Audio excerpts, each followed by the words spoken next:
And we want to think today a little more about what we were looking at in our last two programs, and that is the difference between being religious and being spiritual. A person can be religious and still be very, very selfish and self-centered and think all the time in terms of his own profit and his own gain. But when a person becomes spiritual, he cannot be self-centered or selfish. He thinks not in terms of what he's going to gain, but in terms of what God is going to gain, how God is going to be glorified. Do you remember the prayer which Jesus taught his disciples to pray, which is commonly known as the Lord's Prayer? Our Father who art in heaven, followed by 6 requests. And 3 of those requests, the first 3 in fact, concern God, His name, His kingdom, His will. And the next 3 concern ourselves, our physical, material needs, daily bread, our need for forgiveness, our past life, that is, forgive us our sins as we forgive others, and our need for deliverance from sin in the future. But notice that Jesus taught His disciples that the right way to pray was putting God's glory and name and honor and His will and His kingdom first, and putting our own needs secondary. Now, if you were to examine your own prayer, think of the way you prayed to God, even if it's half-a-minute prayers or one-sentence prayers or any type of prayer or long prayers. What have you basically prayed to God for during, say, the last 1 year? When you spend time in prayer or you make short requests to God, what are you actually asking God for? And if you're honest, you will discover how much your prayers are centered around yourself and your family. That's about it. And that is an indication of the way you live also. How do you spend your money? How do you spend your time? And you may find the answer to these questions, that your life is so wrapped up only around yourself and your family, and to ease your conscience, you give a little time to God, maybe on Sunday, maybe on a Wednesday evening, and you feel that you're spiritual because you've given a little time to God, and maybe because you live an upright life. But true spirituality is a lot more than going for 2 meetings a week. In fact, a man can be spiritual even without going for any meeting a week. If he's locked up in a prison, for example, and he's not able to go for a meeting, or if he's in a hospital, sick, and he can't go for a meeting, he can still be spiritual. But you can't be spiritual if you're seeking your own. A religious person goes through religious acts to ease his conscience, but deep down in the center of his life, self still sits on the throne. And that's why Jesus said, you can't be my disciple unless you take up the cross, deny that self which is sitting on the throne. Luke 9:23.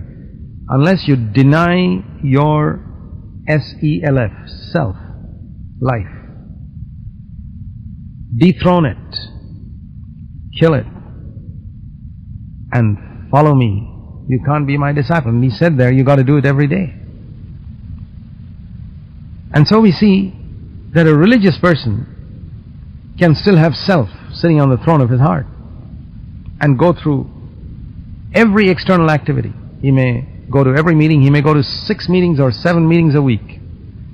He may engage in evangelism. He may even be a full-time worker who's given up his job and maybe travels to some difficult place to preach the gospel, and he may be just religious. Jesus once said to the Pharisees, who were religious people in his time, He said, you travel land and sea, you cross land and sea and travel here and there to make converts. And what do you accomplish? You produce people exactly like yourselves. and they have become double the children of hell. In fact, they would have been better off if you had left them alone, because you made them like yourselves, self-centered, thinking that they are spiritual when they're only religious. A lot of conversions are like that, even in Christendom today. People are converted to a form of religiosity. They never become spiritual because self sits on the throne. They are never taught to take up the cross every day. Think about yourself.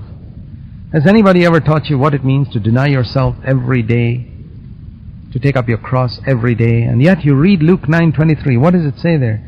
He says, unless you do that every day, you cannot be His disciple. You cannot follow Him.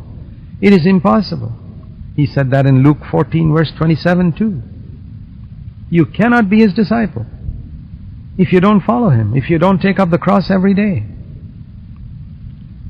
The religious man is thinking like this. This is the way his thought processes work when he becomes a Christian. What can I get from the Lord? Can the Lord give me forgiveness of sins? Yeah, I want that. Can He give me healing? Yeah, I'd like that. Can He give me heaven after I die? Yeah, I want that too. Can He bless me? Yeah, I want that. Can He bless me materially? Boy, I would love that. Can He anoint me so that I can be a mighty famous preacher going around with my picture here and there in Christian magazines? I would like that too. Now, do you think such a man is spiritual? He may be talking about a lot of Christian activities, but his goal is something for himself. He's seeking his own name, his own fame, his own gain, his own prosperity, his own blessing, everything for self. Self sits on the throne of his life. He's got a form of godliness though. He may be a full-time worker. But a lot of people in full-time Christian work today are doing it for their own profit. If those people were in secular jobs, they would not be earning even half of what they are earning in Christian work. It's brought them profit. They're doing business with God. Jesus turned such people out of the temple in His day and His time. People who sought their own, who appeared to be selling sheep and doves to help people to sacrifice in the temple, but who were actually just thinking in terms of their own profit and gain. Do you know the amount of religiosity there is in Christendom today that goes undetected, disguised as Christian work? Oh, there's such a lot of that. A spiritual man, on the other hand, is not thinking, what can I get out of the Lord? He thinks, what can the Lord get out of me? What can the Lord get from this one earthly life that I have? What's the maximum that He can get? Now, I believe if you're honest as you listen to this program, you can ask yourself, what is your attitude towards the Lord? Are you always thinking, what is the next thing I can get from the Lord for myself or my family?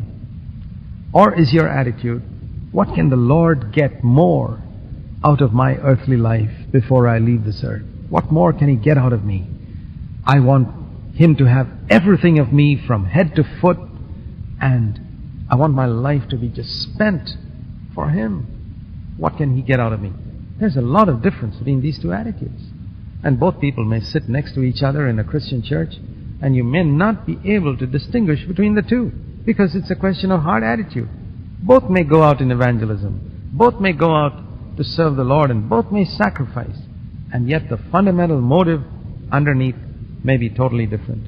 You know, it's motive that determines spirituality, not the action. Jesus went to the synagogue. The Pharisees went to the synagogue. But do you think they were both equally acceptable to God? Jesus studied the Bible. The Pharisees studied the Bible. You think they were equally acceptable to the Father? Jesus went out to preach. The Pharisees went out to preach. The Pharisees were full-time workers. Jesus was a full-time worker for 3.5 years.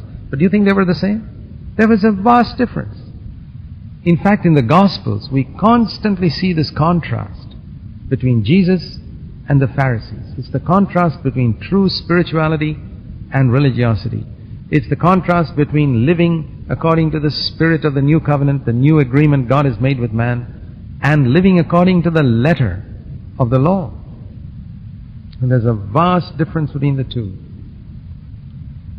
When Adam sinned, you know what he did? He covered himself with fig leaves.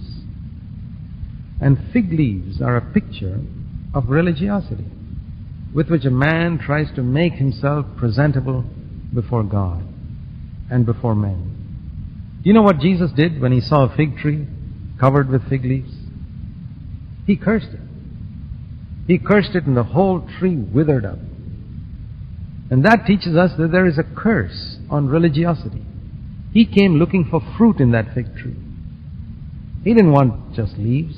Fig trees were not created just to have leaves. And God did not create man just to be religious. Yeah, there are religious activities, but underneath it all, if there is not a spiritual life, then God's not interested in it. There's a curse over it.